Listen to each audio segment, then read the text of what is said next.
Sitaram, civil tiffin સેવા અમદાવાદ. મિત્રો, આજ સત્ય ઘટનાની વાત કરવા જઈ રહ્યો છું.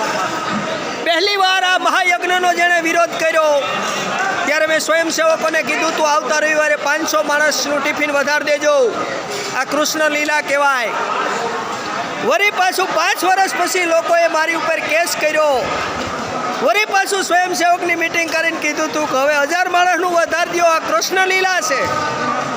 ત્રીજી વખત નજીકના લોકોએ મારી ઉપર વિરોધ કર્યો કે આ ખોટું કરે છે, ખાવા હાટું કરે છે.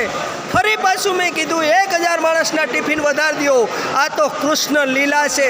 હવે કૃષ્ણ દર્શન દેવા માટે આવશે, માટે આ મહાયજ્ઞની અંદર તકલીફ તો પડવાની, પણ જેમ તકલીફ પડશે એમ ટિફિન સેવા વધવાની.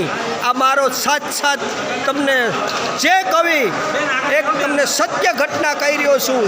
બાપા સીતારામ, બાપા સીતારામ. જય દ્વારકાધીશ.